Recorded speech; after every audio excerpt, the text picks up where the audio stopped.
پێش ئەوەی تەرمەکەی بدۆزرێتەوە و بگەڕێنرێتەوە نیشتیمان پرسیان بۆ داناوە.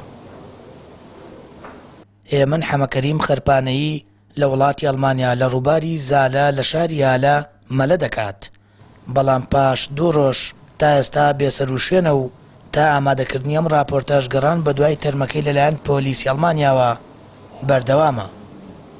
لەم ڕۆیا خۆمان نزانی سۆشیال میدیا هۆکارێکە بۆ گەیاندنی هەواڵەکان بە شێوەیەکی خێرا. ئێمەش بەداخەوە لە ڕێگەی سۆشیال میدیا و هاوڕێیەکەوە کە پۆستێکی کردووە لە فەیسبوک کە گوایە کاکە هێمن خنکاوە و تا ئێستش بێسەروشوێنە. ئیتر دوا بجار ئێمە بۆ ڕووماڵکردنی ئەم هەواڵە کۆمەڵی خزم و دۆستی نزیکمان برایەکیشی هەتا لە ئەڵمانیایە پەیوەندیمان پێوەکردن لە زالەوان لەسەر خەتن. ئێستا گەشتونەتە ئەو شوێنەی کە ئەو مووقعی کە تەرمەکەی تایە لەگەڵ پۆلیسی ئەو شوێنە کە شاری هالەزالێ لە فرانکفۆرت خەریکی بە دوواداچوونن ئەوەی کە زانیاری بێ و بە ئێمە وتراوێ بە ئەو کەسوکارەمان کە لەوێن لە ئێستاە تیمەکان سەرقاڵی گەڕان بە دوای ئەو تەرمەیە ئێمە شاوڕێن تا ئێستا لە پەیوەندیداین لەگەڵیان. هێمن ماوەی 4 ساڵە ڕۆیشتووەتە ئەڵمانیا. هاوڕێیەکی دەڵێت بەردەوام قسەی لەگەڵ هێمن کردووە، تەنانەت شەوێک پێش ڕووداوەکە قسەیان کردو و هێمن وتوێتی دەچێت بۆ مەلەکردن.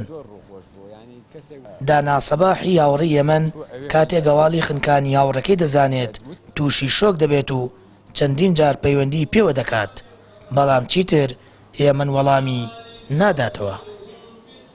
کاکجێ من کەسێکی زۆر قسە خۆش و ڕووخۆش و قەت لەگەڵ یا بێتاقەت نایبوویت بەجددی ینی کەسێک بوو دایمە دەم بە پێکەنین دایمە کەسی ئەوەی کە بێزار نایبووی لەگەڵیا. اینجا ئەو شەوە قسەمانە کرد بە یەکەوە وتی چوون بۆ ماڵی ناسراوێکمان 12 سەعات لەم شوێنەی خۆمەوە دوور بووە بۆیە بەیانی بچم بۆ مەلەکردن. ئیتر منیش وتم ئاگاداری خۆت بەوانە وتی کەس بەقەو من لە ژێراوە نامێنێتەوە تەنانەت ئەو قسەیشی کرد. هێمن حەمەکەریم دەرچووی پەیمانگەی ونەرە جوانەکان و شێوەکارێکی بەتوانە بووە لە وڵاتی ئەڵمانیا و لە غەریبیدا بۆ دوجار ماڵاوایی کرد.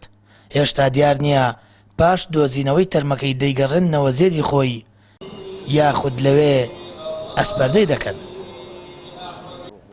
سامان فەتاح، کەناڵی ئاسمانی پەیام، هەڵەبجە.